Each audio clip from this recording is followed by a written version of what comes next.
Well, what an interesting 24 hours we have had in the world of WWE. I know that tonight is going to be owned by AEW with Full Gear going on.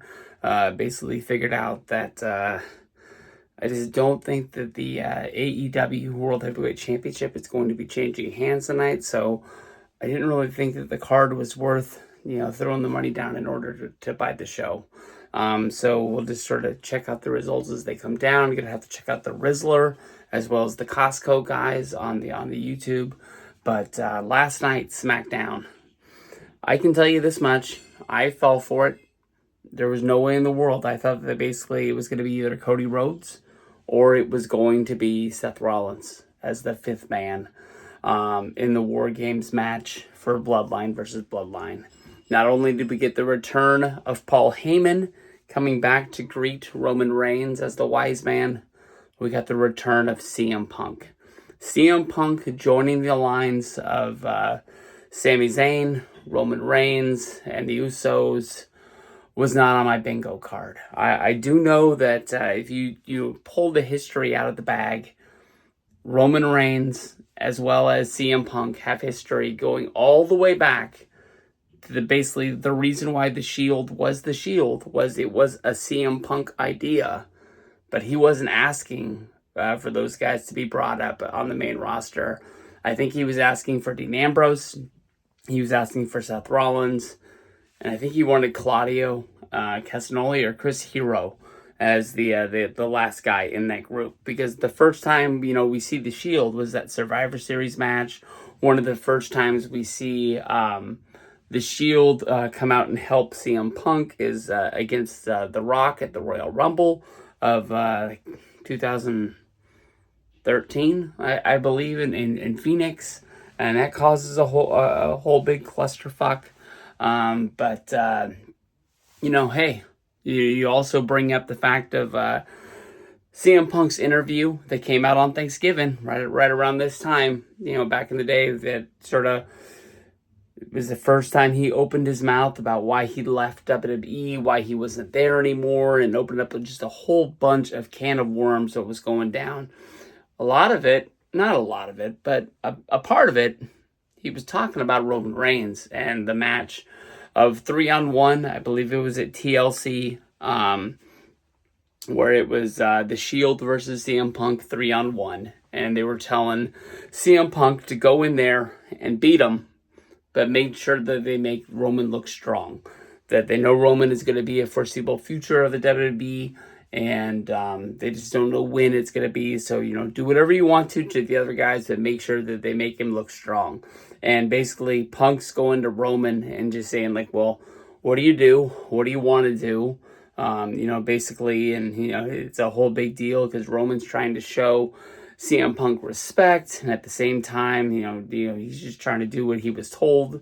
And I think one of my favorite lines from Punk is like, if you want to make him look strong, why don't you have him beat me? So it is what it is. I think that both of these guys have respect for each other in the world of wrestling. I know that when Punk was gone, I know that Roman took a little bit of a shot at him in the press, and I think Punk's old enough to realize, when you have free shots at guys that aren't in your company, that is kind of putting them on your pedestal. You want to knock them off, so you take a shot at them, anytime that you really can. My first thought is that somebody on this Bloodline team is going to stab somebody in the back, and I really was going with. Are they going to start something where it's Punk versus Roman and there's going to be bad blood where they don't get the win there because they can't work together? Which is basically like, when, Punk was having the match against McIntyre with Rollins as special guest referee. Punk had a chance to win that match many times, but chose to emphasize his feud with Seth Rollins, and as the referee, made him the more important man in the match and forgot who he was wrestling against, and he lost. Could something like that, once again happen?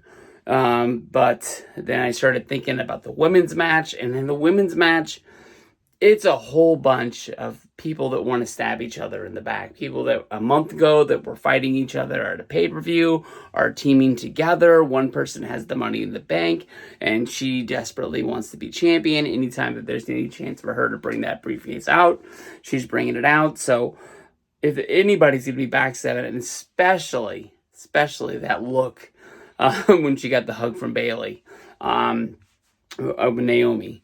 But we'll have to see. But then, it was pointed out on Twitter today, just a picture of Paul Heyman and Solo Sikoa wearing basically the same outfit. They got the blazer, they got a red t-shirt, they got a red handkerchief. What are they trying to let us see? What are they hinting at? Is there any way that Heyman is with Solo? It would emphasize Solo. It would make him, a bigger deal. We've seen Solo not be able to beat Roman, not be able to beat Cody. I thought that, by the time Solo got a big match against Cody for the belt, remember he main evented SummerSlam.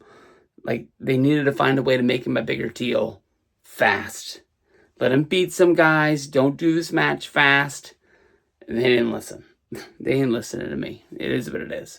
But, I don't know. I'm pumped for this. I think this is going to be next weekend. I'm not 100% sure.